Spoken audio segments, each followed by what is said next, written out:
a longtemps pensé les connaître. Ce sont des personnalités publiques et pourtant... Mes parents sont morts quand j'avais 11 ans. J'ai toujours dans ma tête l'idée que j'ai 11 ans. Le 21 mars 2012, c'est le jour où mon frère, qui est médecin, a débarqué dans mon bureau en me disant que j'avais une leucémie.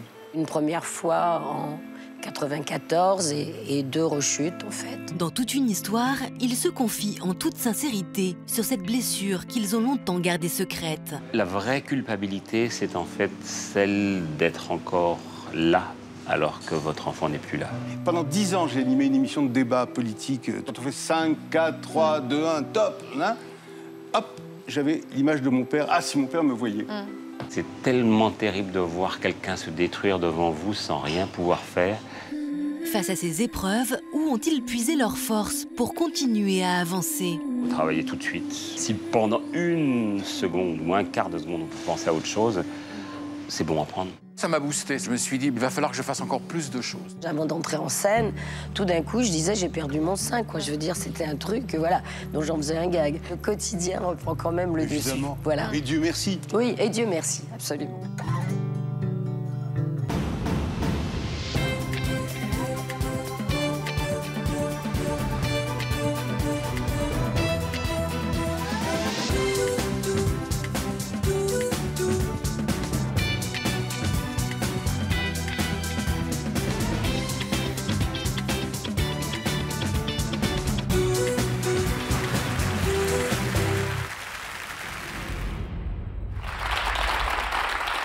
Bonjour à tous, merci de nous accueillir et merci à nos invités d'être présents sur ce plateau. Les invités que nous recevons aujourd'hui ne vous sont pas inconnus. Acteurs, chanteurs, auteurs, les célébrités renvoient souvent une image lisse et parfaite. Si comme tout le monde, ils ont leurs problèmes, leurs doutes et leurs angoisses, ils s'attachent à ne pas les montrer à leur public. Et rares sont ceux qui se laissent aller à des confidences sur leurs failles les plus intimes. Mais aujourd'hui, nos invités ont décidé de se livrer un peu plus. Leurs blessures secrètes, c'est le titre de notre émission aujourd'hui. Restez bien avec nous jusqu'à la fin. Pour notre rendez-vous, l'histoire continue. Nous retrouverons Méas ainsi que Bella, des invités que vous avez découverts lors d'une précédente émission et qui nous avaient beaucoup touchés. Nous verrons ce qu'ils sont devenus depuis leur passage dans toute une histoire. Mais d'abord, on va découvrir en images le témoignage poignant de Patrick Poivre d'Arvor.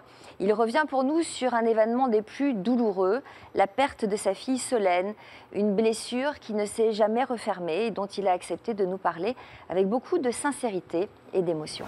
Patrick, bonjour. Merci d'avoir accepté cette interview privée. On va évoquer ensemble vos blessures et parmi les plus douloureuses, ou la plus douloureuse, j'imagine, la disparition de votre fille Solène, qui a choisi de partir en 1995 après des années de combat contre l'anorexie mentale.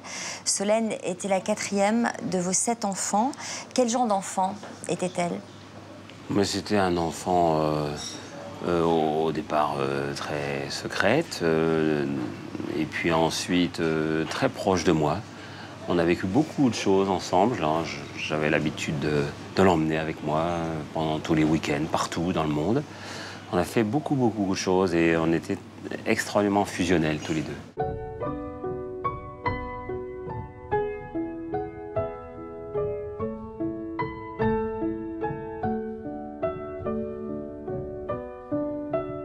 À quel moment ont commencé les premiers troubles alimentaires?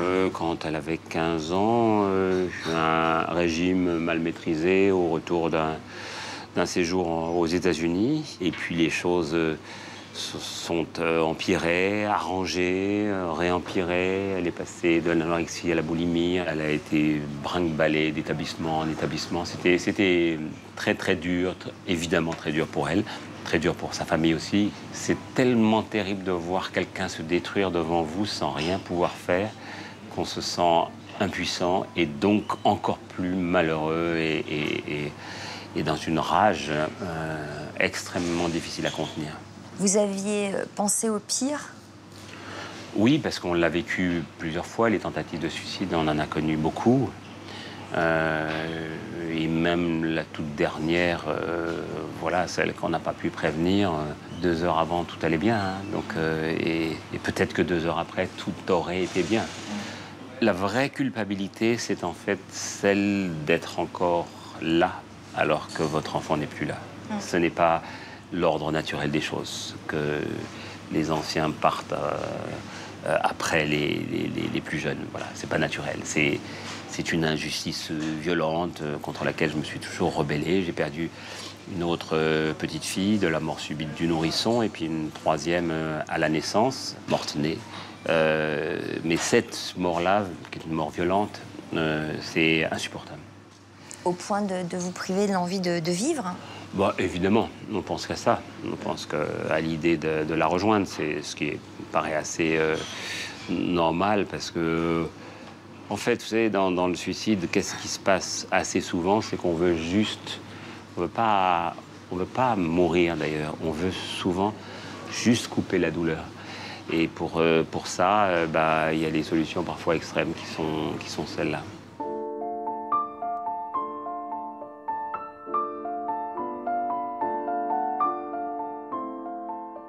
Quel souvenir vous gardez de ce 25 janvier 1995? Elle n'avait que 19 ans, Solène, à ce moment-là. On devait partir ensemble 2 heures après au sport d'hiver pour un week-end, en fait, comme on le faisait assez souvent. Et je l'ai attendu, et voilà, et rien n'arrivait. Et je m'étonnais, je voyais pas son scooter, et j'ai fini par trouver, caché sous mon sous-main, un petit mot d'elle, qui était sibyllin, mais qui était déjà terriblement évocateur, qui était effrayant. Voilà, je vous aime, mais je n'aime pas la vie. Et donc après dans ce cas-là, vous savez, le tour classique des commissariats, des coups de téléphone affolés, et puis jusqu'à ce qu'un enquêteur me l'apprenne au commissariat de l'endroit où on vivait. Et après, vous savez, quand vous remontez sur votre scooter et que vous devez annoncer ça à sa maman, à ses frères et sœurs, c'est vraiment uniquement parce qu'on se sent dans l'obligation de cette mission qu'on va jusqu'au bout, mais on n'a pas envie de faire ce chemin-là. Est-ce que vous avez compris son geste? Bien sûr que j'ai compris. Vous savez, quand vous êtes vraiment pas bien dans votre tête, vous avez juste envie de vous extirper ce morceau qui vous fait un mal fou et que vous tambourine dans le crâne. Vous trouvez que c'est courageux? Je l'ai souvent dit, m'attirant des salves de reproches, genre comment vous pouvez dire des choses comme ça? D'abord, les gens qui n'ont pas connu ça, qu'ils se taisent. Ensuite, qu'ils se mettent à la place de ceux qui font ces actes-là. Je crois que c'est tout sauf de la lâcheté.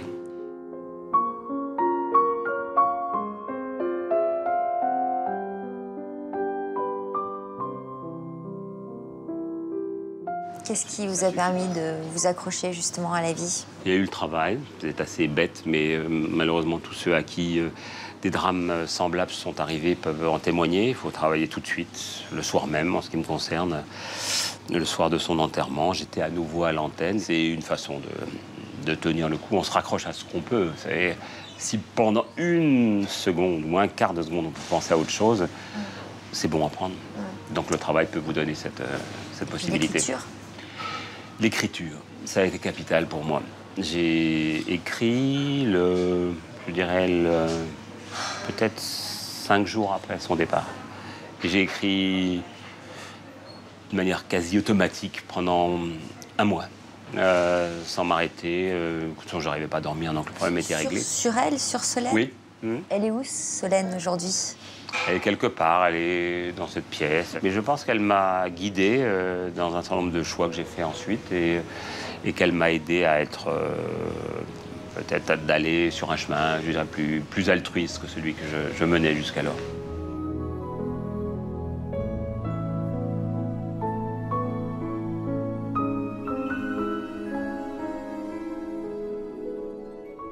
Alors, dans votre livre, L'expression des sentiments, qui est sorti en 2011, on découvre que, bien évidemment, vous n'avez jamais surmonté votre chagrin, qui est toujours aussi intense. Que s'est-il passé cette année-là, en 2011? En 2011, j'ai perdu ma mère. Ça a été un immense déchirement et immédiatement, ça m'a replongé vers tous mes fantômes.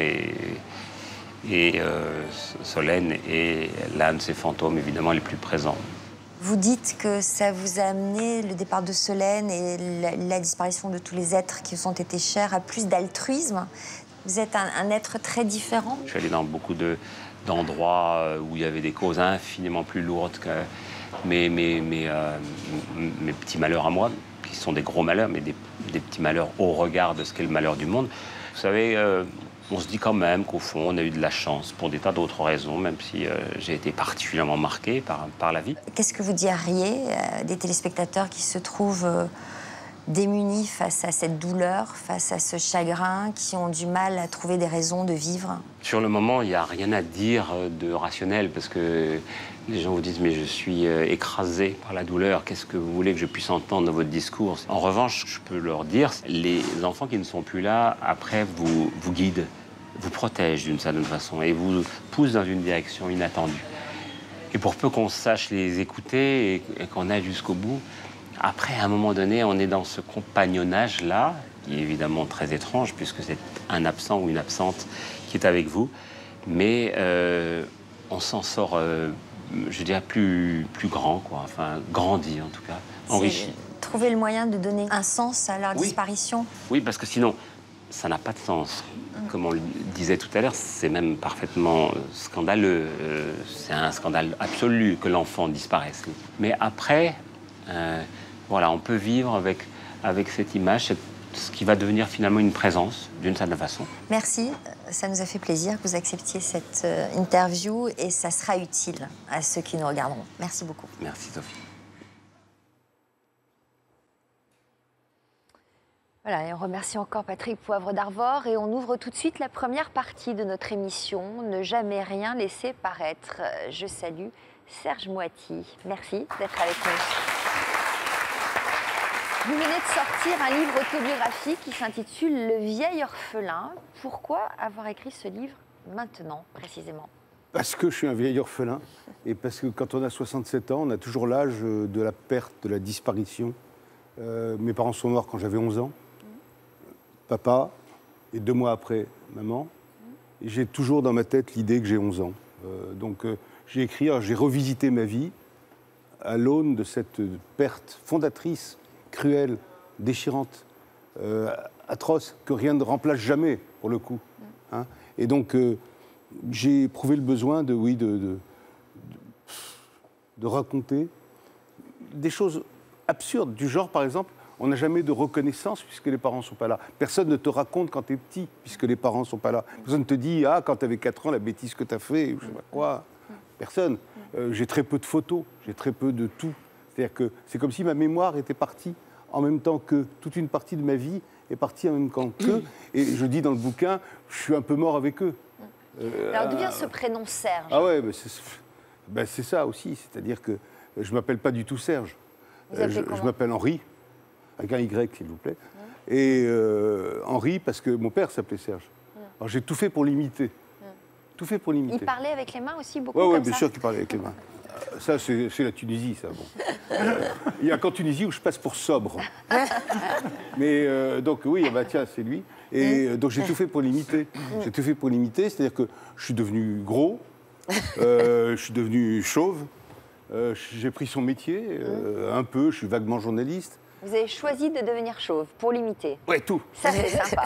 Ouais, tout. Non, mais tout, quoi. L'engagement politique, le machin, lui, c'était un type que je prenais pour un héros. Ouais, c'était un type bien. Ah oui, très bien. Moi aussi, hein. Mais oui. Mais j'ai essayé de... Mais lui, c'était un vrai type bien. Ouais. Un résistant de la première heure, déporté dans les camps de concentration en Allemagne. Enfin bon, un type vraiment bien. Alors, on va revenir sur votre enfance. Vous avez grandi dans quel schéma familial? Très doux, très affectueux, dans une grande maison à Tunis. Mon père était... Des frères et sœurs? Oui, j'avais un frère, mort aussi à l'âge de mon père. Et une sœur de 9 ans âgée de plus que moi, qui m'a élevé à la mort de mes parents. Alors, qu'est-ce qui s'est passé, justement? Alors, on voit bien votre père, alors que je le regarde quand même. Je me retourne. Ah bah oui, c'est vrai que vous lui ressemblez. Bah oui. Alors, qu'est-ce qui s'est passé, déjà? Votre vie a pris un tournant à l'âge de 11 ans. De quoi sont-ils morts, vos parents? Mon père d'un truc au cœur et ma mère d'un cancer. Donc, d'un truc au cœur assez vite, alors, oui. hein, de manière subite, vous vous y attendiez pas? Non, mais ça allait pas bien, quoi. Il avait beaucoup souffert dans les camps. Il en est sorti vivant, hein, sinon je serais pas né. Mais il avait beaucoup souffert et tout ça, et puis le cœur a flanché, quoi. Le cœur a flanché. Et votre maman s'est laissée partir. D'amour. Elle est morte d'amour. Je crois qu'elle s'est laissée mourir d'amour. On Combien peut de mourir temps d'amour. après 2 elle est mois, partie 2 petits mois. Oui, ça c'est... Ouais. Elle était déjà en traitement hein, pour le cancer, et puis à l'époque, on mourait beaucoup du cancer. Et voilà, on m'a expliqué que Juliette était allée rejoindre son Roméo. Mais ça ne console pas un enfant de 11 ans. D'ailleurs, l'enfant de 11 ans, il ne pleure pas. Qu'est-ce qu'on vous a dit précisément? Est-ce que vous avez compris tout de suite? J'ai rien compris. Je trouvais ça insupportable. Je trouvais ça brutal et bête. Il y avait, en Tunisie, il y avait presque des pleureuses, vous savez, des femmes qui venaient pleurer sur commande. 1, 2, 3. Et moi, je pleurais pas. Il y avait un grand jardin, je faisais du vélo. Avec ma clochette, ma sonnerie, la chonnée tout autour. Je me souviens d'une tante un peu méchante comme ça qui me dit « Mais enfin, quand même, Henri, tu comprends pas », etc. Et moi, je dis « Je ne veux pas comprendre ». Je n'ai pas pu pleurer une seule fois, donc j'avais une réputation de cœur de pierre. Je voulais pas pleurer, j'ai mis 10 ans pour pleurer. Est-ce que vous en vouliez aux copains qui, eux, avaient des parents? Ah, j'étais d'une jalousie féroce. Je voulais que leurs parents disparaissent aussi. Oui, bien sûr que j'étais jaloux. J'étais jaloux parce qu'ils étaient normaux, entre guillemets. Ouais. Est-ce que ça vous a rendu solitaire? Parce que dans ces cas-là, on se sent tellement différent. Non, c'est-à-dire que j'ai menti tout le temps. Pourquoi? Parce que je n'osais pas dire que j'étais orphelin. Vous disiez quoi? Que mes parents... Moi, je suis venu à Paris hein, quand ils sont morts. Et donc j'étais pensionnaire dans un lycée, porte de Versailles, là-bas. Et j'osais pas dire qu'ils étaient morts, parce que les enfants n'ont qu'une seule envie, c'est d'être conformes, ressembler à leurs copains, ressembler à tout ça, etc. Donc surtout pas de problème. Et donc j'ai passé mon temps à inventer qu'ils m'écrivaient tout le temps, qu'ils allaient venir pour les vacances, enfin bon, bref. Et très souvent, j'étais, hélas, démasqué. Et j'étais, alors là, traité de menteur, pourquoi tu as fait ça, etc. etc. Mais c'est impossible à dire qu'on est orphelin. On se sent coupable de la mort des parents d'abord, on se sent coupable. C'est un truc incroyable, mais on se sent coupable. C'est comme si c'est nous qui les avions tués. C'est parce qu'on n'est peut-être pas assez aimable qu'on les a tués. Qu'est-ce qui était le plus difficile à vivre pour le petit garçon que vous étiez? L'absence de tapotage de joues, l'absence de reconnaissance, l'absence de reconnaissance, hein, c'est ça qui était le moteur de votre vie. L'absence de quelqu'un qui vous dit « je suis content de toi, tiens, tu es premier en français ». C'était mon cas. Personne me dit « c'est bien non, c'est affreux ». Et puis, ce que je ne supportais pas, c'était les femmes plus âgées de l'âge de ma mère qui me disaient « t'es comme mon fils ». Alors là, la compassion, le côté comme ça, etc., insupportable. Moi, je dis « non, t'es pas comme ma mère ». Enfin, bon. Mais non, parce que on n'aime pas être l'objet de la sollicitude comme ça des autres. C'est affreux, c'est affreux. Vous écrivez que la perte subite de vos parents vous angoissait au point, après d'avoir toujours peur de perdre ceux que vous aimiez. Ah, tout le temps. Elle s'exprime comment, cette peur? Ah ben, tout le temps, elle s'exprime aujourd'hui, là. Est-ce que, tiens, c'est bizarre, les enfants ne m'ont pas appelé, pourquoi? On devient cinglé. Vous en avez combien d'enfants aujourd'hui? 3. J'essaye de me calmer, mais ça ne... Ça va mieux ou ça ne s'arrange pas vraiment? Ça va un peu mieux quand même, ça va un peu mieux, on fait avec, comme on dit. Mais il n'empêche que le fond est toujours là, ce fond d'inquiétude, ce fond d'angoisse, ce fond d'incertitude et ce fond de non-légitimité. C'est-à-dire que moi, je me sens être un faux tout. Un faux journaliste, un faux metteur en scène, un faux réalisateur de documentaires, un faux patron de chaîne quand je le fus, un faux tout. Ouais, c'est marrant parce que moi, c'est pareil, j'ai perdu ma mère, j'ai exactement la même impression. Bon, vous aussi? Bah ouais, pareil. Bah, vous voyez? C'est le manque de reconnaissance. De ne pas être à sa place, de ne pas avoir eu de place. Ouais, voilà. Est-ce que vous connaissez Yvonne? C'est notre psychologue maison. Je la regarde avec considération. Merci. Voilà, donc vous pensez que c'est quelque chose de normal, ça? Totalement normal. Ce besoin de prouver. Alors on va voir comment vous en êtes sortis, vous allez nous raconter tout ça. Mais c'est vrai que cette impression de se sentir illégitime partout. Un faux tout. Tout à fait. Un faux tout. Et usurper des places parce qu'au fond, les personnes dont on a besoin, à l'instant T, ne sont pas là. Et j'ai vraiment tout de suite envie de rebondir sur une phrase que j'ai déjà citée, qui est la vôtre, où vous dites « tous les orphelins semble avoir l'âge d'une enfance éternelle ». Ouais. Et c'est intéressant dans ce que vous dites parce que vous êtes resté fixé à l'âge de 11 ans. Et vous êtes toujours en attente, toujours comme un enfant, en attente que quelqu'un revienne et vous dise qu'est-ce qu'on est fier de toi. Mais tant mieux, parce que ça, on ne vieillit pas, non, Serge? Mais oui. Enfin, je sais pas comment je dois vous L'âge appeler, d'une Serge, enfance mais Henri. éternelle. Elle est belle, votre phrase. Oui, l'âge de l'enfance éternelle, c'est aussi cinglé. Ce que vous avez fait avec Patrick m'a ému parce que, d'abord parce qu'il était émouvant et vous avez fait un bel entretien, mais c'est le sentiment qu'ils sont là. Et donc ça, c'est terrible. Par exemple, j'arrive sur ce plateau tout à l'heure, vous allez me croire fou. Ah, donc il y a des signes quand même. Des signes de folie. Ouais. Oui. Alors, allez-y, je vous écoute. J'arrive sur ce plateau et chaque fois, je pense à ce genre de... Et s'ils étaient là, je vous jure que je regardais le public tout à l'heure, c'est cette absence-là qui est cruelle et dans les choses les plus quotidiennes de la vie. Vous vous rendez compte? Pendant 10 ans, j'ai animé une émission de débat politique tous les dimanches, par exemple, etc. Chaque fois, vous savez, quand on fait 5, 4, 3, 2, 1, top, hein, hop, j'avais l'image de mon père. Ah, si mon père me voyait. C'est quand même énervant, non? Non. Parce que c'est aussi un moteur. C'est aussi un moteur, Serge. C'est mais probablement ce enfin... qui vous a fait faire tout ce que vous avez fait. Oui, d'accord. Vous parlez de résilience tout à l'heure. Vous avez couru après la reconnaissance, finalement. Donc vous avez voulu épater votre père toute votre vie. Oui, mais je l'ai épaté, je pense. Bah, certainement. Non, j'en saurais rien jamais. Ouais. J'en saurais rien jamais. Est-ce que vous avez eu le moteur de vouloir devenir connu? Ah ouais. C'était être connu ou faire des choses, ou les deux? Connu et reconnu. Voilà. Mais plus connu que reconnu? C'est pareil pour moi. C'est-à-dire que Non, on peut être connu sans être reconnu. Non, mais j'ai adoré que dans la rue, les gens souvent me reconnaissent, quoi.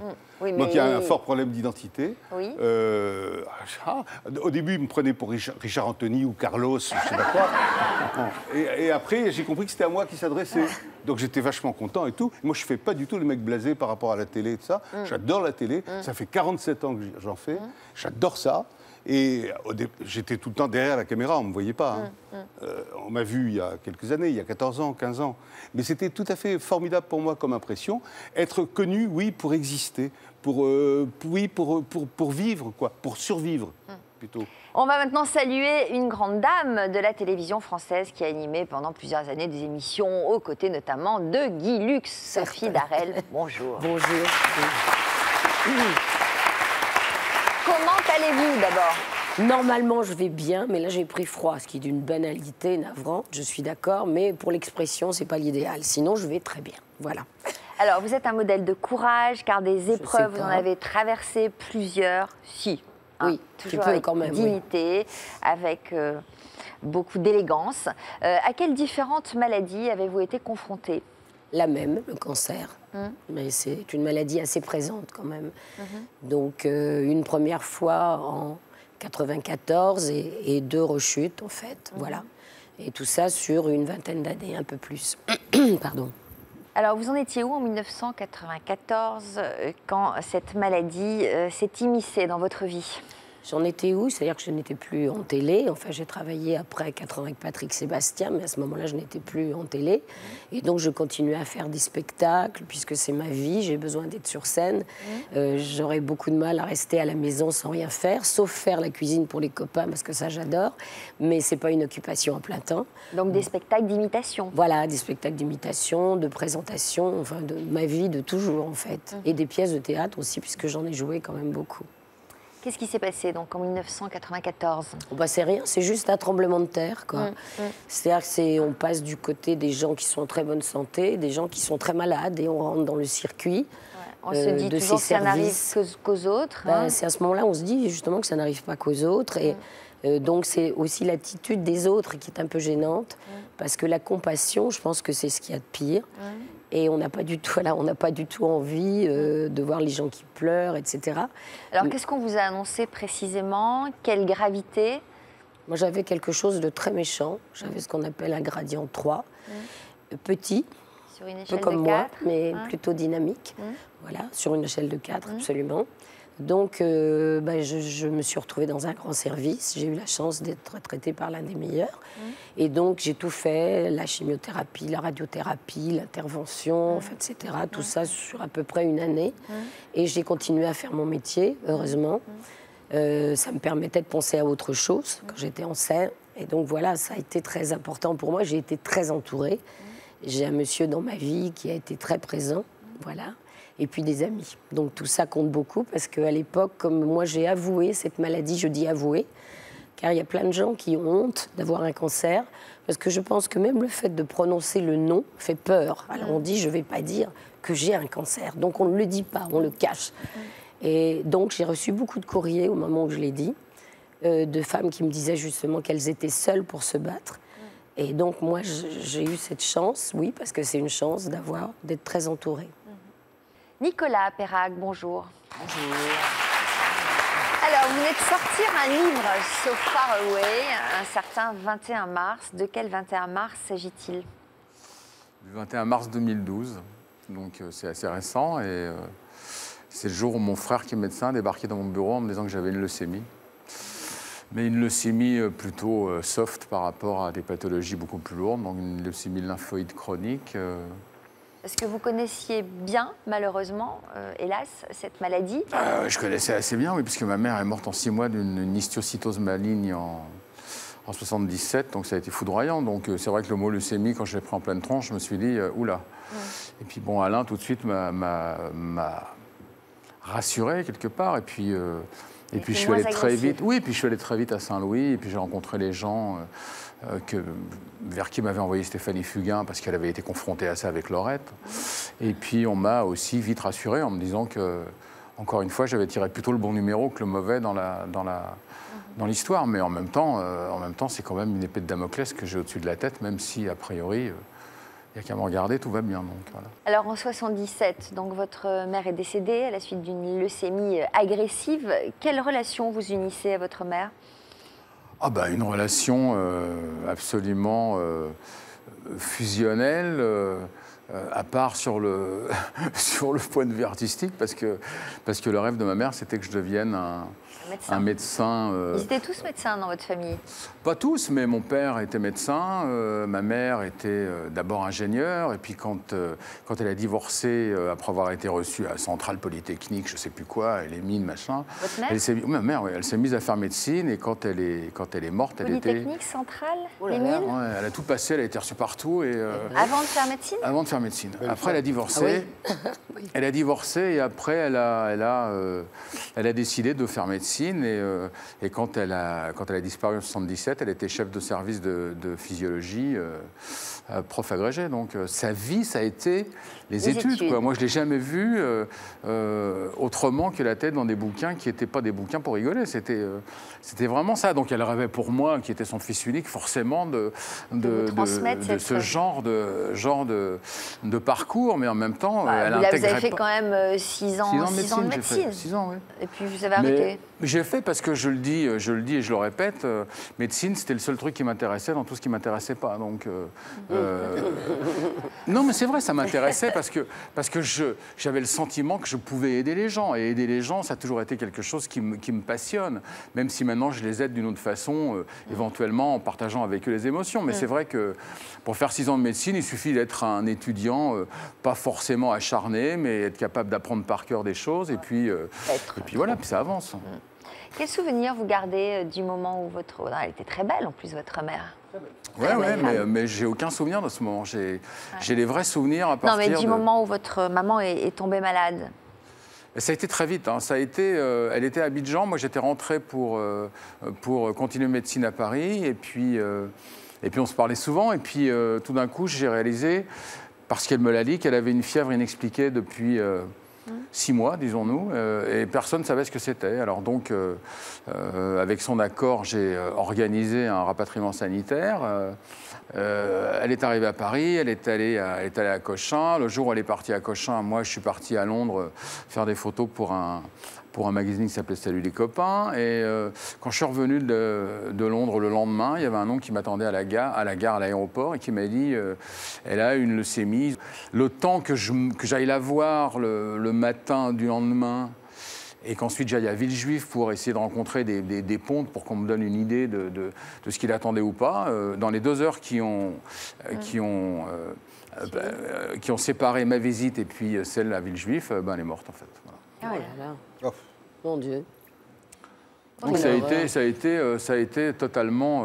c'est terrible. Ça a été un ouragan, quoi. Ça a été un cataclysme. Ça a été ma première confrontation avec la notion de jamais plus. Et tant qu'on l'a... Pardon ? Vous aviez quel âge ? J'avais quel âge ? C'était en 77, je suis né en 49, ça fait 9 et 24 ans. Et elle ? 53. Donc c'est quand même très jeune. Quoi. Ah oui, oui, très jeune. Très jeune. Donc comment vous avez affronté ce cataclysme ? Comment j'ai affronté ? Comme le disait Patrick tout à l'heure, c'est-à-dire en se mettant à continuer à faire des choses, parce que si on commence à s'apitoyer à ce moment-là, c'est fini, quoi. C'est-à-dire que quand on vous apprend une leucémie ou autre chose, il faut continuer à faire des choses. Et moi, je suis devenu boulimique depuis qu'on m'a appris que j'avais cette leucémie. Et quand ma mère est partie, je n'ai eu qu'une envie, c'est de continuer à avancer, à écrire et à exister par rapport à plein de choses. Et encore une fois, surtout pas commencer à m'apitoyer sur mon cas, parce que là, c'est la fin du monde. En plus, vous êtes un personnage public, c'est-à-dire qu'on vous regarde. Vous avez fait une dépression quand même après. Ouais, mais c'était pas vraiment lié à ça. Je pense que la mort de ma mère a été le déclenchement. Et puis on a commencé à accumuler des strates. C'est-à-dire qu'il y a eu la mort de ma mère, ça a été bien épais. Après le divorce, ça a été une autre couche. C'est comme un gâteau à millefeuille, donc l'un après l'autre. Après, il y a eu des amours passionnels qui ont été très très compliqués à gérer. Et tout ça mis l'un sur l'autre, à un moment donné, même quand les choses se passent bien professionnellement, vous pétez un câble. C'est-à-dire que vous n'êtes même plus capable d'apprécier les choses qui se passent. Et on rentre dans un cycle, oui, qui est un cycle dépressif, mais sur lequel je ne me suis jamais étendu parce que je ne crois pas que ça vaille la peine. Même ça arrive sur à un tout divan ? le monde. Non, même pas. Qu'est-ce qui vous a aidé à vous reconstruire ? C'est la femme qui partage ma vie, Pascal, qui m'a rencontré en 92 au studio d'Avou. Et quand elle est entrée dans le studio, alors que j'étais un peu la tête dans le sac, en la voyant, je me suis dit, elle ne le savait pas, mais moi je le savais, que peut-être nous allions passer un certain temps ensemble. Et puis on est toujours là ensemble. Et plus ça va, plus je me dis que c'était la chance de ma vie de la rencontrer, c'est clair. Vous êtes partis ensemble au Canada, vous nous raconterez ça tout à l'heure. Mais d'abord, on va saluer Fabien Lecoeuvre. Vous êtes le spécialiste des célébrités. Vous connaissez tout de leur vie secrète. Est-ce que vous saviez que Nicolas Perrac avait perdu sa mère aussi jeune ? Oui, parce que il explique très bien dans un ouvrage qui est sorti récemment. Et puis je m'intéresse à son histoire, à sa vie, c'est mon métier. Et la vie des autres me passionne. Donc sa vie m'intéresse. Vous venez de sortir un livre sur Michel Polnareff qui s'appelle « Secret de chanson ». Quel secret nous dévoilez-vous dans ce livre ? Je raconte la genèse des chansons, en tout cas comment sont nés la plupart de ses succès. Mais c'est surtout une collaboration assez personnelle que j'ai avec lui encore en ce moment. On se voit régulièrement, on a une histoire très compliquée, on se connaît depuis 10 ans, on a été fâchés, puis on s'est réconciliés. On s'est retrouvés surtout sur des blessures communes. C'est-à-dire ? C'est-à-dire que lui et moi avons la même blessure d'enfance, créée involontairement, je dis bien, par nos pères. Lui, son papa, c'est une relation très compliquée, parce que Grand Prix de piano à 11 ans, les coups de ceinturon, l'espèce d'éducation Napoléon III, enfin très austère, très sévère, l'autorité d'un père absolu.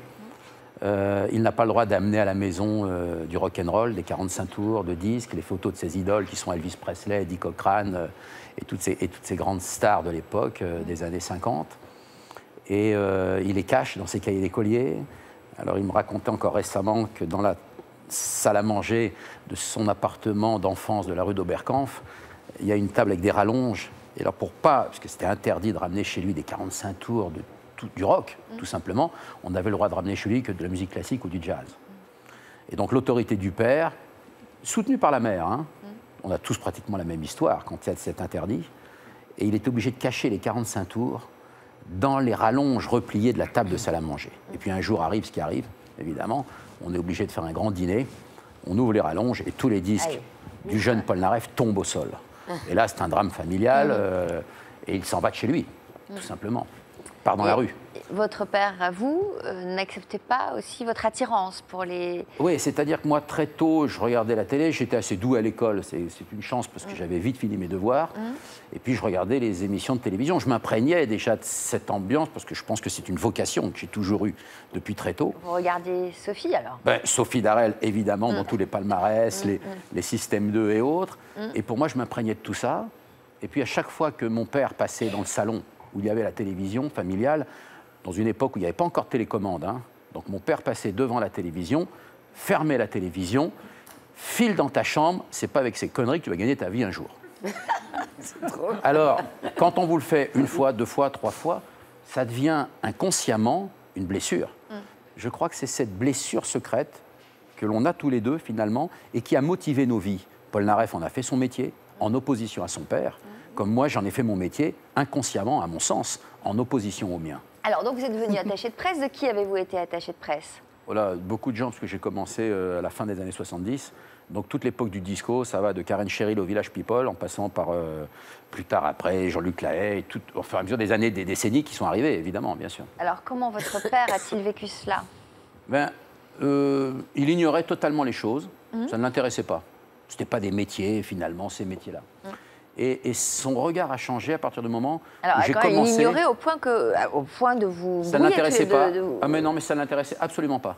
Oui, mais ça veut dire que pendant des années, vous ne vous êtes pas vus? Si, bien sûr, on se voyait, mais on ne parlait jamais de ce que je faisais dans la vie. Donc ça vous blessait, j'imagine. Il n'y a que ma mère qui m'en parlait de manière un peu... voilà. En secret. Mais ça vous blesse, hein. On ne se rend pas compte parce que, comme disait très justement Serge, c'est-à-dire qu'on a besoin toujours de reconnaissance. Lui a cherché sa reconnaissance à travers ses parents qui malheureusement n'étaient plus là. Et moi, je cherchais une reconnaissance à mon père qui était là. Donc c'est le paradoxe souvent des choses. Et puis les choses ont évolué depuis peu. Quand je suis passé finalement de l'ombre à la lumière, involontairement, c'est les livres qui m'ont amené bien évidemment à la télévision. Et à partir de là, son regard a changé. Parce qu'à un moment donné, c'est les autres qui lui parlaient de moi. Il commençait à comprendre. Il ne vous l'a pas dit vraiment. Comment vous l'avez découvert? Alors, avec un changement... En fait, vous êtes resté en froid pendant des années. On a été en froid, on ne se parlait pas plus que ça, et puis je ne faisais pas un métier, finalement. Il ne vous a jamais dit qu'il était fier de vous. Comment vous l'avez découvert? Je l'ai découvert à la suite d'une discussion dans une voiture. On est partis ensemble un jour dans le nord de la France. Et puis il m'a parlé un peu de sa vie, etc., qui regrettait finalement d'avoir eu ce comportement, parce que mon père était un homme intelligent, à un moment donné, il a reconnu les choses. Et finalement, je suis très, très heureux de cette discussion, d'avoir eu cette discussion avec lui, parce qu'il est parti il y a 3 ou 4 mois, mon père, et effectivement... Ça vous a apaisé? Ça m'a bien évidemment apaisé. Mais il vous a demandé pardon? Pas vraiment? Non, parce que ce n'était pas un homme de pardon, vous savez... L'éducation, Troisième République, on ne pardonne jamais. Hein. Non, ce ne sont pas des éducations d'aujourd'hui. Non, c'était vraiment une éducation très, très rigide, très compliquée, quoi. Et moi, j'en ai beaucoup souffert, à mon avis. N'est-ce pas? La quête de reconnaissance, toujours ce mal du siècle, c'est une demande permanente, surtout quand on a eu un père un peu héroïque malgré son autorité. Parce que les pères autoritaires, même s'ils ne donnent pas l'affection qu'on attend, quelque part on est toujours en attente et on l'admire. Donc il y a une dualité chez les personnes qui ont eu des pères très puissants et très autoritaires. Oui, c'est ça. Et même le jour de ces obsèques, j'ai bien évidemment pris la parole devant une assemblée. Sophie Darel était aux obsèques de mon papa. Et je me suis senti dans l'obligation d'expliquer les choses aussi. C'est-à-dire cette espèce de blessure que j'avais ressentie pendant très longtemps. Et c'est pour moi un soulagement, finalement, d'avoir pu m'exprimer aussi le jour de ces obsèques, ce qui avait un peu choqué l'Assemblée. Mais en même temps, tout le monde a très bien compris les choses. Moi, si je peux me permettre, je ne savais pas du tout que Fabien avait des problèmes avec son papa. Et quand j'ai entendu la façon dont il en parlait, j'étais sidérée, quoi. Et c'est seulement après que tu m'as dit, oui, il y a eu des vrais problèmes, mais c'est vrai que quand tu as parlé de ton père à l'église, tu as vraiment réglé tes comptes avec tendresse, avec amour. Ouais. Mais tu as vraiment dit les choses, et moi, ça m'avait un petit peu... Je ne savais pas du tout, quoi. Oui, et on peut avoir de l'affectif, hein, et on a besoin de dire aussi les choses et de reconnaître que j'ai eu un père formidable, j'ai mangé de rien, mais il y avait quand même cette blessure. Il est temps de faire une pause avant de retrouver nos invités pour la deuxième partie de notre émission. Ce sera juste après ces messages de la rédaction. À tout de suite. Il y a 2 ans, ces retrouvailles nous avaient tous émus. Aujourd'hui, Méas revient dans l'histoire continue. Nous retrouvons aussi Guy et Bella, qui nous dira si ses angoisses sur le temps qui passe ont disparu. Ouais, mais c'est trop beau. Attends, je sais plus, je vais pas pouvoir l'ouvrir. Ce sera tout à l'heure, dans la dernière partie de l'émission. Bienvenue si vous nous rejoignez sur le plateau de Toute une histoire. Serge Moati nous le confiait tout à l'heure. Il a perdu ses 2 parents à l'âge de 11 ans, en quelques mois d'intervalle. Une blessure qui ne s'est jamais vraiment refermée et dont il a fait un moteur pour se créer la sublime, superbe carrière que nous connaissons. On va avancer maintenant avec notre deuxième partie. La reconnaissance pour combler cette faille, c'est le titre de cette deuxième partie. Comment vous avez démarré dans la vie professionnelle? Par quoi vous avez commencé? Tourner des petits films dès que j'avais 12 ans, 13 ans. Puis j'ai eu la chance formidable, enfin, une petite annonce dans France Soir, jeune metteur en scène cherche enfant pour jouer dans un film. Je téléphone, hein, c'était François Truffaut. Ah bah, c'était Les 400 coups, c'était son premier film, etc. J'arrive en finale des essais. Mais un traître nommé Jean-Pierre Léaud gagne. Ouais. Et moi, il était tellement gentil, Truffaut, qu'il m'a dit, bon, écoute, tu le fais pas, mais je te donne un petit rôle, mais tu restes tout le tournage avec moi. Ah, quelle chance. Quelle gentillesse, quelle gentillesse. Et chaque fois qu'il faisait un plan, moi je voulais être metteur en scène, je me prenais pour un metteur en scène, j'avais 12 ans. Et il me disait, tiens, regarde le plan, je mettais l'œil comme ça, etc. Et qu'est-ce que tu en penses? Alors je disais, peut-être tu devrais te mettre un peu plus à gauche, ou un peu plus à droite, etc. Je crois là, c'est bien. Il me dit, bon, mais t'as raison. Bon, Henri est d'accord, maintenant, alors, moteur, on y va. Il a été adorable. Vous aviez quel âge, vous, à l'époque? Moi, j'avais 12 ans. On a été copains avec lui, enfin c'était mon grand frère. Ouais. Vous êtes resté très proche de lui. Jusqu'à sa mort. Il paraît que malgré les apparences, parce qu'on pourrait imaginer, après la carrière que vous avez eue, le fait d'avoir côtoyé le président Mitterrand, de l'avoir conseillé quand même, c'est pas rien. Bon, c'est pas rien. C'est lui le président, j'aurais dû être président. Enfin, quand même, tout le monde n'a pas la chance d'être aux côtés d'un homme de son envergure et d'être écouté et apprécié par lui. Eh bien, malgré tout ça, il paraît que vous n'avez pas confiance en vous. Ah, pas du tout. Est-ce qu'il y a eu quelque chose dont vous êtes fier, où vraiment vous vous êtes dit, là, mon père aurait été content? Quelques petits trucs fugitifs, quelques petits succès vite oubliés. Bon, des choses comme ça. Le bouquin dont vous parlez, là, Le vieil orphelin, a l'air de bien marcher. Donc je suis content, évidemment, je ne vais pas vous dire le contraire. Qu'est-ce que vous avez éprouvé? Mais tout ça est fugitif. Moi, je voulais être Renoir, Hitchcock, Truffaut. Je suis rien du tout. Je suis Serge Moati. Qu'est-ce que vous avez éprouvé au moment où vous avez eu l'âge auquel votre papa est mort? Alors là, le devoir de fidélité, je pensais à ça en écoutant Nicolas tout à l'heure. À l'âge de 53 ans, je me suis chopé le truc au cœur. Voilà. Paf! Mais alors, classique, mon frère aussi était mort à 53 ans. Et moi, tac, me voilà à l'hôpital. Mais quoi, un infarctus? Oui. Que dalle, hein. Que dalle. Mais alors, vraiment, c'était prévu, quoi. 6 mois avant, je me disais, ça va venir. Hein. De toute façon, je vais la voir, je vais le choper, etc. Et puis, je l'ai. Ça, il coupe pas. Et me voilà vivant. C'est étonnant, hein. Alors, mais il fallait que ça passe par là. D'accord. Mais qu'est-ce que vous en avez fait de ça? Quoi, qu'est-ce que j'en ai fait? Une grosse dépression. Ah bon? Ouais. D'être vivant, alors que eux... Oui, le devoir de fidélité aurait exigé que je meure à 53 ans. Le fait que je sois survivant, parce que c'était comme mon père, et comme lui, la leucémie, hein, devoir de fidélité. Ouais. C'est-à-dire que j'ai survécu, donc je suis encore une fois un imposteur, c'est terrible. Dans votre rôle de père, est-ce que vous vous êtes vengé de ce manque de père? Est-ce que vous êtes rattrapé? Vous, en tant que père, vis-à-vis de vos enfants. Ah oui, il y a pire qu'une mère juive, il y a un père juif. Non, donc, je suis un père couveur. Ouais. Un père couvert, mais c'est terrible. Et le petit dernier, là, il vit encore avec nous, mais qui pense qu'une seule chose, c'est à se tirer. Et je suis dans un état. Chaque fois qu'il voit un appartement pour eux, je dis, non, c'est pas terrible pour le quartier, prends pas ça, non, je te conseille pas. Et puis, t'es pas bien là avec nous, t'es pas bien, mon chou, allez, arrête. Qu'est-ce qu'ils font? Ils font quoi, Ils sont tous les trois dans mon métier. Ah. Et est-ce que vous leur dites tout le temps que vous êtes fiers d'eux, que vous les aimez, que... Ouais, évidemment. Et ils parlent tous comme ça aussi avec les mains? Non, ils sont plus sobres que moi. Sophie Darel, c'est votre notoriété. Le public qui vous ont aidé à avancer quand vous êtes tombé malade. On l'entendait avec Patrick qui disait que dans ces cas-là, il faut travailler le soir même, le soir de l'enterrement de Solène, il était à l'antenne, le jour même de sa disparition, je crois. Pour vous aussi, c'était nécessaire de retrouver votre public? C'était indispensable. C'est même pas le fait de retrouver son public, c'est de continuer son activité et donc de sortir de ce problème de la maladie. Sinon, on ne pense qu'à ça. Alors que pendant qu'on est sur scène, forcément, on est obligé de penser à la scène. Donc c'est déjà tellement présent, on se réveille avec ça. Il y a le cancer, on s'endort avec ça. Bon, alors au moins, quand on est sur scène, on est quand même en général assez occupé. Pendant ce moment-là, on n'y pense pas et en plus, ça oblige à rester tonique et voilà. Donc, et c'est ce que j'aime. Alors vraiment, c'était l'idéal.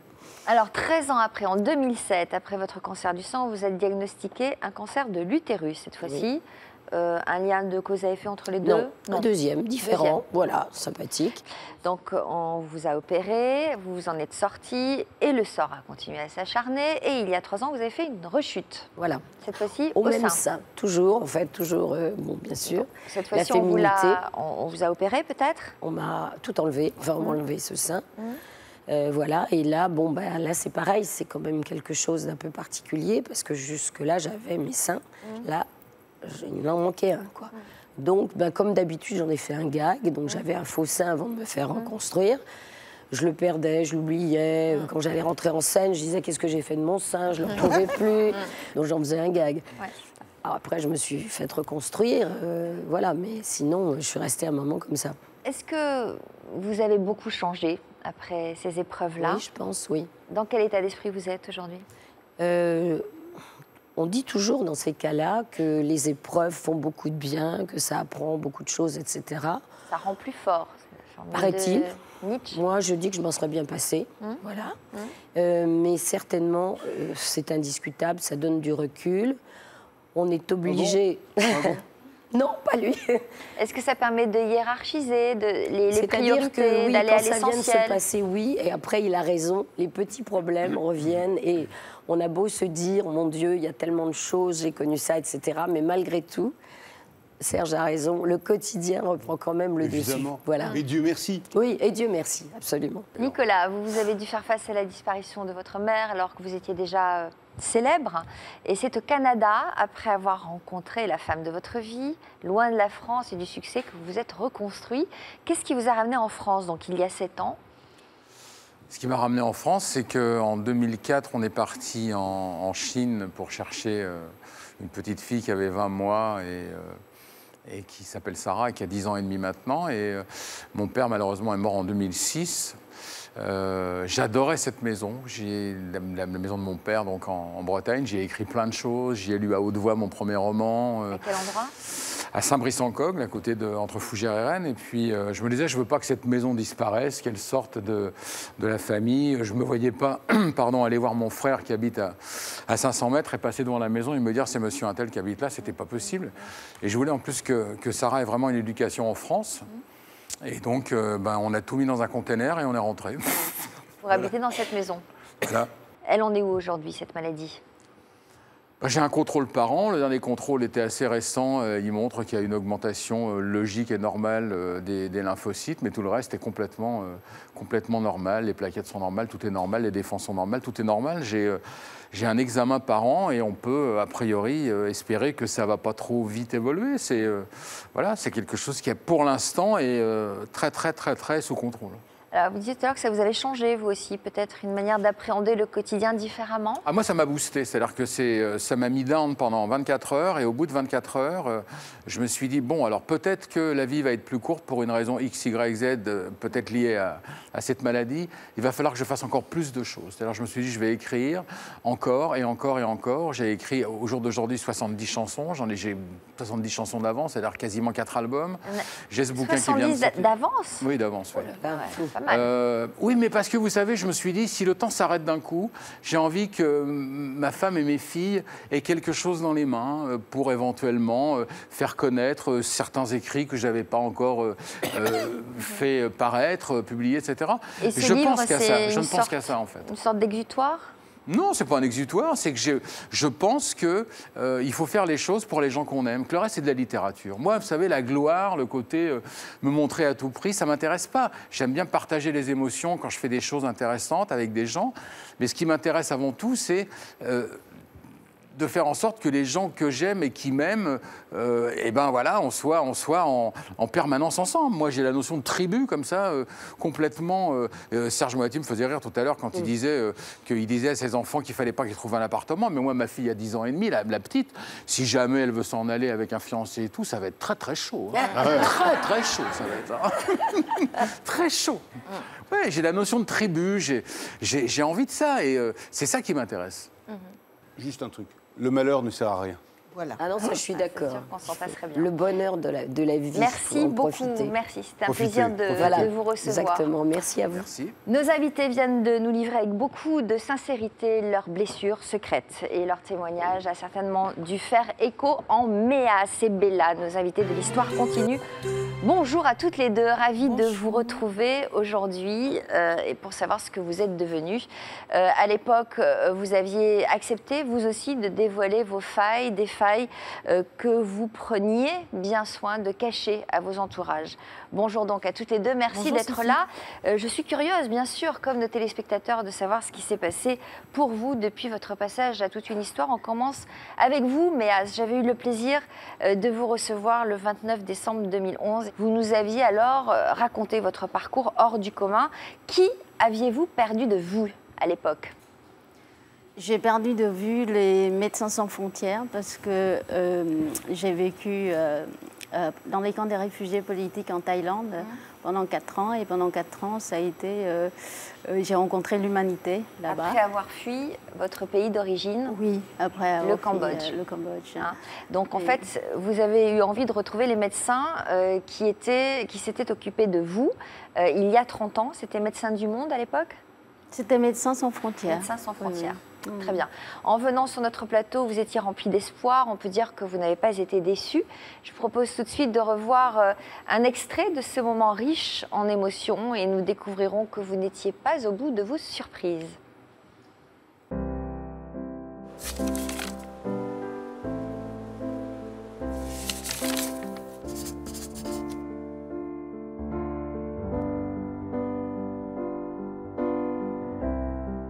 J'ai vécu les génocides Khmer Rouge, j'avais 9 ans, et ils nous faisaient travailler tous les jours.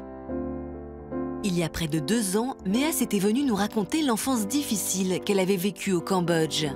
Jamais de repos, vous vous leviez à 4 h du matin, vous vous couchiez à quelle heure? 4 h du matin jusqu'à midi, et ensuite à 1 h jusqu'à 6 h du soir, et 7 h, 11 h du soir. J'avais 14 ans, je pesais pas 20 kilos, et... C'est des souvenirs très douloureux. Par la suite, voilà. Très, très douloureux.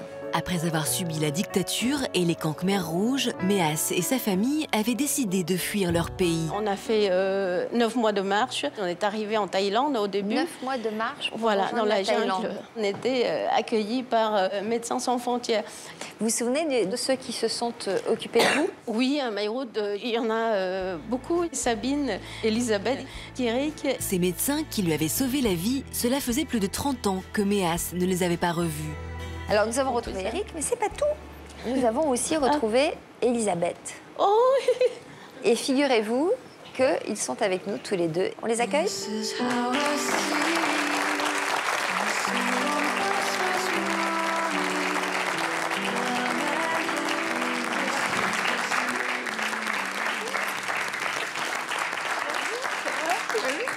Grâce à ton initiative, moi qui doute de temps en temps, et ben voilà, aujourd'hui, j'ai une révélation. Et je me suis dit que ce qu'on a fait, ça a servi à quelque chose. J'ai lancé beaucoup d'appels et qu'on puisse se retrouver, ce serait sympa, ça.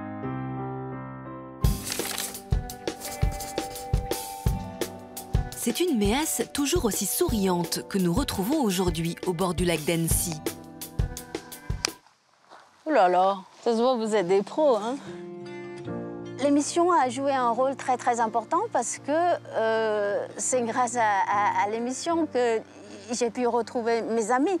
On ne peut pas oublier ses meilleurs amis, on ne peut pas oublier les gens qui vous ont tendu la main. Quand on a vécu une cruauté et trouvé ces gens-là, c'est vraiment le paradis. De les revoir 30 ans après, ça m'a énormément touchée. Méas s'est reconstruite, mais elle ne veut surtout pas oublier d'où elle vient. Elle a donc décidé d'agir pour son pays d'origine. Dans ma vie, on m'a beaucoup aidée. Et je crois que c'est normal maintenant, c'est à mon tour de continuer d'aider les autres.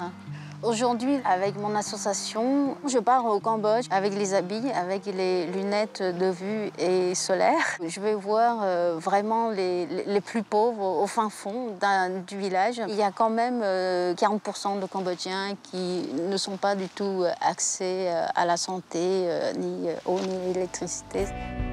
Quant à ceux qui lui ont tendu les bras à elle, les médecins et les infirmières, elle va bientôt les retrouver. Je crois que ça va être un moment formidable, un moment de partage et puis de retrouvailles qui restera encore marqué pour 30 ans. Kim, sa sœur et Karine, son amie, ont partagé le douloureux passé de Méas. Elle racontait à demi-mot, jamais en se plaignant, jamais en pleurant, toujours avec un grand sourire. Il n'y a que dans son regard qu'on pouvait voir qu'elle avait vécu des choses profondes. Ma sœur, elle a été plus marquée que moi parce qu'elle était plus âgée. Quand on parle de nos souvenirs, on a préféré plutôt rigoler. Ma sœur, c'est un modèle. C'est une femme combattante, aventurière. J'envie son courage. Pour Kim et Karine, la volonté de Méas de retrouver ses médecins était plus forte que tout. Ma sœur me parlait souvent de ces médecins sans frontières. Et si on les retrouvait, qu'est-ce que t'en penses? C'était un deuxième combat pour elle, pour les retrouver et pour les remercier. Elle avait besoin de faire ce chemin et d'avoir ce moment de retrouvailles pour pouvoir leur dire simplement merci de ce que je suis devenue, merci de la Méas que je suis aujourd'hui, c'est aussi grâce à vous. Pour les deux femmes, ce ne sont pas que des médecins que Méas va revoir. Ils se sont devenus comme des membres de sa famille. Et c'est pourquoi elle a un grand besoin de pouvoir échanger au présent avec eux. Ce sera un grand moment avec ma sœur de partager cette joie de les retrouver. Bravo, ma sœurette. Merci.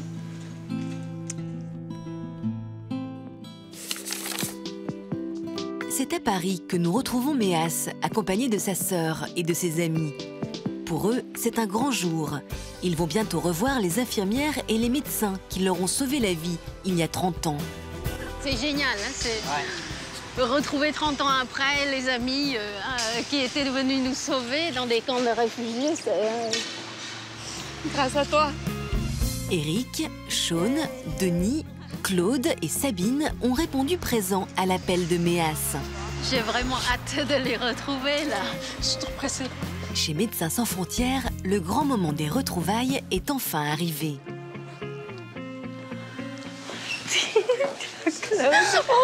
Et c'est avec beaucoup d'émotion que Méas se dirige vers Eric, Claude et Denis, tous médecins sur le camp de Meyrout, et vers Sabine, l'infirmière. Non mais 33 ans, vous vous rendez compte?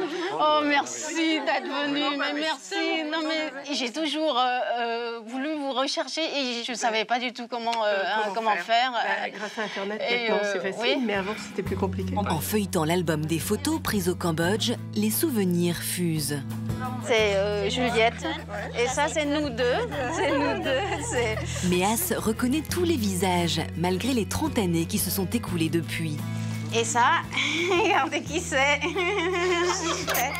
Celui de Claude, aujourd'hui les cheveux courts, celui de Sabine et celui d'Eric et de Denis.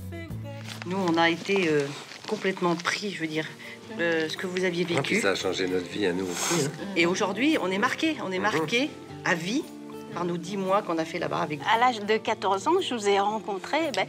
C'était magnifique en fait. Et puis il y a eu votre mission, et il y a eu aussi voilà, votre cœur. Voilà. Et de vous retrouver, vous nous avez donné, je crois, de l'espoir en fait, hein, pour continuer à vivre et à construire notre vie. Merci de me donner à voir. Je les aime. À toi, ma petite Pétmire. C'est grâce à toi qu'on est tous là. Et puis à vous tous, là, à vous toutes. Et avant de se séparer, Méas souhaite leur faire une proposition. J'aimerais bien vous emmener au Cambodge, vous montrer mon pays. Oui, mais... On a fait des projets et il ne faut pas que ça reste des projets en l'air. Ok, voilà, ça continue. C'est vrai. Encore plus fort. Merci. Au moins encore 30 ans. Oui, vous êtes 30 ans. Vous êtes 30 ans encore. C'est une histoire à suivre entre nous et on continue notre chemin d'amitié. Tous ceux qui sont là, et on va essayer aussi de rechercher les autres encore. Et je crois que ça va être génial et ça soulage, quoi.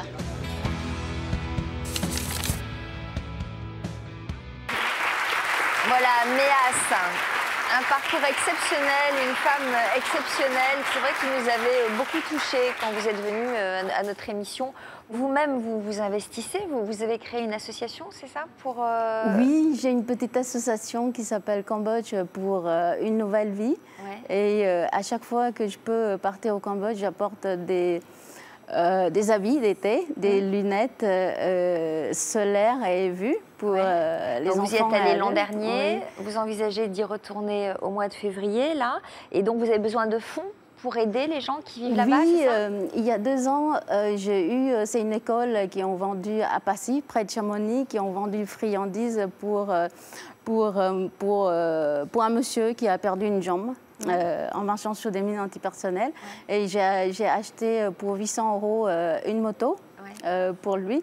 Et je l'ai vu cette année, il a bien développé. Sa vie était mieux. Ça lui permet d'être autonome. Oui, et puis là, j'ai une jeune fille, pareil, dans le même cas, elle a perdu 2 doigts et une jambe. Et elle a besoin de faire une formation de couture et voilà, il faut que je trouve 450 €. Voilà, 450 €. Donc on ne sait jamais s'il y a des téléspectateurs qui veulent vous aider. Ils écriront sur notre site, on vous mettra en lien. Merci d'être revenu nous voir. Il est temps à présent de revenir sur l'histoire de Bella. Peut-être une réaction à cette personne merveilleuse.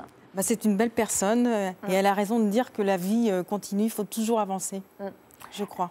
Alors Jean-Luc Delarue, vous avez reçu le 22 janvier 2010 dans une émission intitulée « Pas facile d'être avec un homme aussi jeune ». C'est ça. Vous étiez alors accompagné de votre mari, Guy.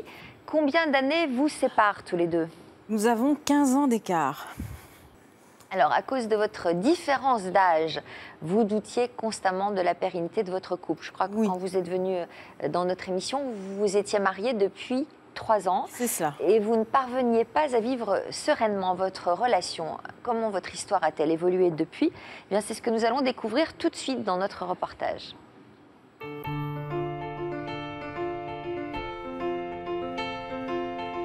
Quand on arrive à un certain âge, est-ce qu'on peut toujours plaire?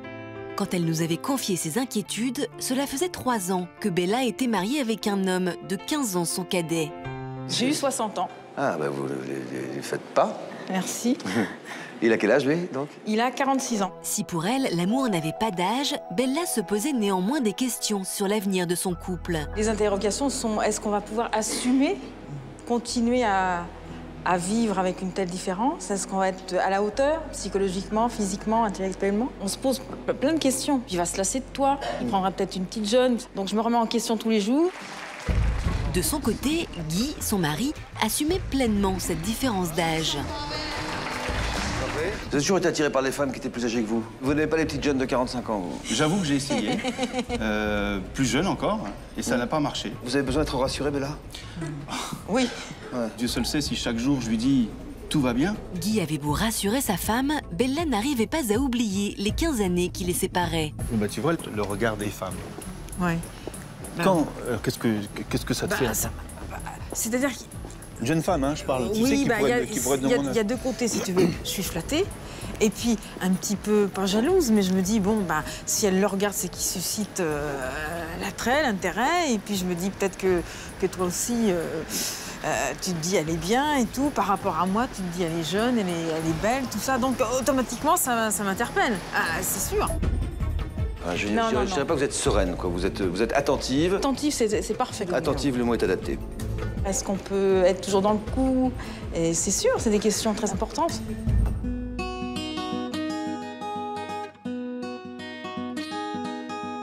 Trois ans après l'émission, c'est à Tourbe, dans l'Hérault, que nous retrouvons Bella et Guy. Ah d'accord, j'arrive. Je vais tailler l'olivier. D'accord, je termine ça tu finis, et j'arrive. Allez, à tout de suite. Ok chérie. Bisous. Bella a aujourd'hui repris confiance et cette différence d'âge ne représente plus aucun obstacle dans son couple. Je prends la grande ou la petite griffe? Oui, si tu veux bien, tu prends la grande griffe pour ramasser les épines. D'accord. Moi qui n'avais pas l'habitude de faire ça, bon... Ben, bravo, parce que depuis quelques mois, tu t'y es mis et est-ce que tu y prends plaisir au moins? Ah, c'est pas désagréable, hein? Bon, ben voilà, puis en plus, on a un bon résultat. Et c'est surtout de le faire ensemble. Ben oui. C'est ça qui est important. Ben, c'est ça qui est surtout important. À deux, c'est mieux. À deux, c'est mieux. Ah, alors? Alors, ça fait 1 an que je jardine avec Guy. Je le faisais pas avant parce que j'avais peur de mal faire. Et puis, au point de vue physique, j'avais peur de pas assurer parce qu'il y a quand même la différence qui est là. Donc, je me disais, est-ce que je vais avoir la force, la capacité physique de le faire? Et le fait que j'y arrive, donc ça dissipe complètement mes angoisses. Et plus ça va, et plus j'ai de moins en moins d'appréhension. Je la vois plus épanouie, plus ouverte, plus dynamique. Elle redresse les épaules, elle est souriante, elle prend des initiatives. Donc ça me montre qu'elle veut rattraper un petit peu le temps, rester jeune malgré la différence d'âge. Et je vois qu'elle s'en sort très bien. Bon, j'ai presque fini là, c'est bon, hein, chérie. C'est terminé? Terminé, ouais. Allez, à toutes, chérie. Allez, je me lave les mains et on se rejoint tout à l'heure. Allez, d'accord. Bisous. Si Bella a gagné en assurance, elle ne se repose pas pour autant sur ses acquis. À 63 ans, elle veut rayonner aux côtés de son jeune mari. J'ai fait beaucoup d'efforts sur mon physique, ça c'est une évidence parce que je pense être une personne soignée. Je me maquille tous les jours, je me coiffe tous les jours, il n'est pas question que je me néglige. En plus, avec le temps qui passe, la différence d'âge, il faut quand même se maintenir au maximum. Voilà, très bien. Terminé. Si Bella prend soin d'elle, et peut-être même un peu plus que d'habitude, c'est qu'elle fête ce soir ses 7 ans de mariage. Un événement que Guy tient à célébrer comme il se doit. Ah oui, c'est joli. Vous me faites un petit paquet cadeau. Très bien. Voilà. Merci à vous. Avec plaisir. Merci Bonne pour votre journée. conseil. À bientôt. Avec plaisir. Au revoir. Coucou chérie. Ah, mais tu t'es changé. Ah bah oui, faut bien, je suis en train de préparer. Magnifique. Bella et Guy n'ont pas un instant à perdre. Ils vont pas tarder à arriver d'ailleurs. Ce soir, c'est avec Françoise et Daniel, un couple d'amis, qu'ils ont souhaité partager leur bonheur. Ah. Ah. Mon Daniel. Dis donc. Je souhaite que vous ayez autant de bonheur qu'avec Françoise. 35 ans, nous, de bonheur, ou 7 ans, vous en aurez encore de très longues années. Et que la vie soit belle. Ah bah alors, ça me fait plaisir. Allez. Eh ben dis donc, c'est plein d'émotions, hein. On va verser la petite larme. Hein. Voilà mon cœur. Non, c'est pas possible. Bah si. C'est vrai ça? Attends, tu me feras un bisou après, parce que des fois que ça te plaise pas. Vas-y, ouvre. Tu peux ouvrir. Ouais, mais c'est trop beau. Attends, je sais plus, je vais pas pouvoir l'ouvrir. Mais si, tu vas pouvoir ouvrir. Waouh. Oh, qu'est-ce que c'est joli. Merci, mon cœur. Me fallait pas, mon bébé d'amour. Ah bah, on va le rapporter alors. Ah, voilà. C'est magnifique. Bon anniversaire, mon cœur.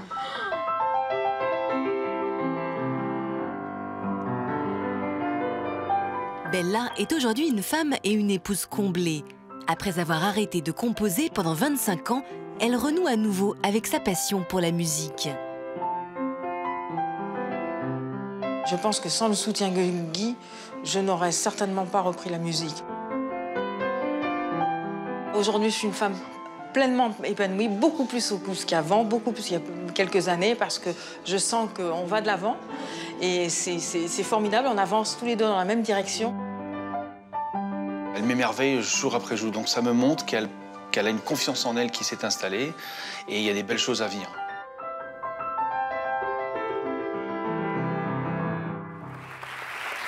Bella et Guy qui nous a rejoints. Alors d'où vient cette confiance retrouvée? La confiance, c'est que la différence d'âge, ça me nuise avec le temps.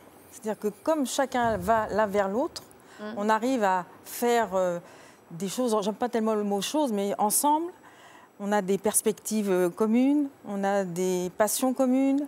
Le fait de la musique aussi, qui m'a redonné envie de recomposer, de refaire des CD, puisque c'était votre passion. Mon passion, et c'est ce à quoi j'étais destinée. Et la vie, malheureusement, m'a détournée de ce chemin.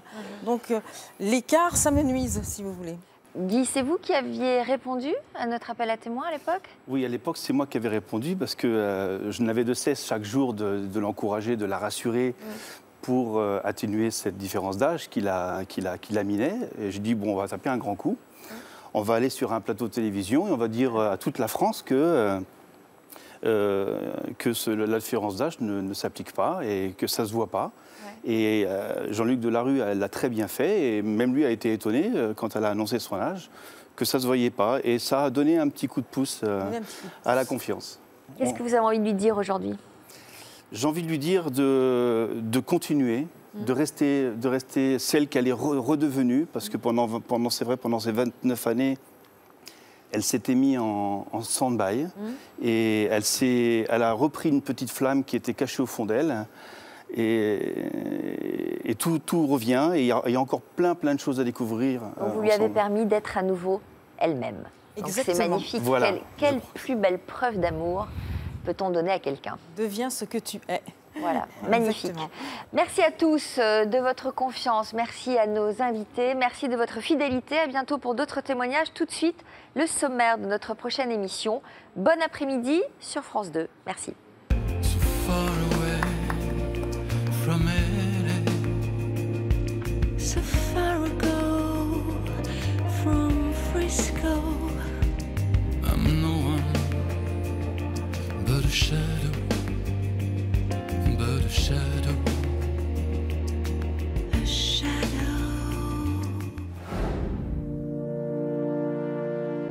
Je suis attirée que par des hommes ou en couple ou déjà mariés. À chacun de leurs coups de cœur, c'est toujours le même problème. Semblait honnête et sincère. Je me suis laissée prendre par l'histoire. Le problème, c'est qu'il est déjà pris. Il m'a avoué quelques mois après qu'il était marié. Mais pourquoi sont-elles abonnées à ces relations compliquées? En fait, moi, j'ai fait le choix de ne vivre des histoires qu'avec des hommes mariés.